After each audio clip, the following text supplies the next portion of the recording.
বিভিন্ন জায়গা থেকে গরুর গাড়ি, ঘোড়ার গাড়ি, নৌকা যোগে অনেক লোক এখান থেকে জিনিসপত্র কিনে নিয়ে অনেক জায়গায় বিক্রি করতো। আর এই ঐতিহ্য অনেকটা হারিয়ে যাওয়ার পথে। বিয়ার পর থেকে আমরা এখানে কাজ করি, আর কিছুদিন পর কত পোলাহান্তের স্বামীটা মারা গেল, খুব কষ্ট করে চলছি।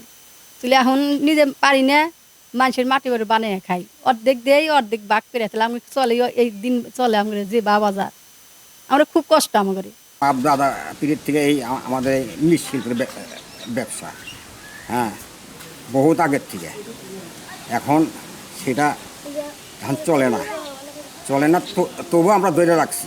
আমরা মাটি ছানি, বুঝলেন, মাটি চাই না, আমরা স্বামী স্ত্রী এই পাতিলগুলো তৈরি করি। আমি তো তৈরি করতে পারি না, আমার স্ত্রী তৈরি করি। তারপরে শুকানোর পরে যে ভাটা দিয়ে পুনে ভাটা দিয়ে কপি। আগে যে কাজ করছি এখন তার অর্ধেক কামও নাই, শিখি কামও নাই, কে এখন নিজেই টুকটাকি জিনিস করতেছি। সঠিক প্যাড আর সঠিক তথ্য দিয়ে এসব সামলে নিব এক হয়ে। Monalisa sanitary napkin. হাঁড়ি, কলসি, বালুর পাতিল, জানজোর, কাদা, হাঙ্কি, গেলাস, দইয়ের পাতিল, তারপরে আমার ঘরে টপ, ফুলের টপ, তারপরে যে গাছের খুঁটি, এগুলো বানান লাগে, বানাই আমরা বিক্রি করে আমরা এমনি খাইছি। মাটির পাতিল বা খেলনা ঠেলনা চলে না। মাটিগুলো আমরা মাগনা একদম ফ্রিতে নিয়ে আসতাম, এখন আর ওই ফ্রিতে পাওয়া যায় না, এখন অনেক মূল্য দিয়ে নিয়ে আসতে হয়। আমার বাপ দাদার কারণ থেকে করে নিয়েছে, আমাদের ছেলে মেয়ে এরা করবে না, কারণ এখন আর পোষায় না। এটার নাম হলো কষ মাটি।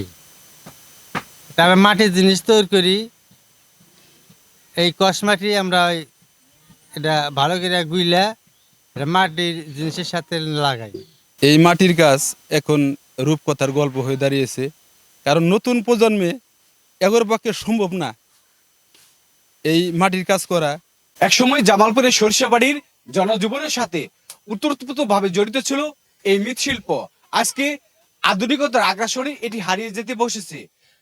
শিল্পীরা আমাদেরকে জানিয়েছেন, যদি তারা সরকারি পৃষ্ঠপোষকতা পান তাহলে এই হারিয়ে যাওয়া ঐতিহ্যকে তারা আবার ফিরিয়ে আনতে পারবেন। জামালপুরের সরিষাবাড়ি থেকে মমিনুল ইসলাম কিসমত, কালের কণ্ঠ।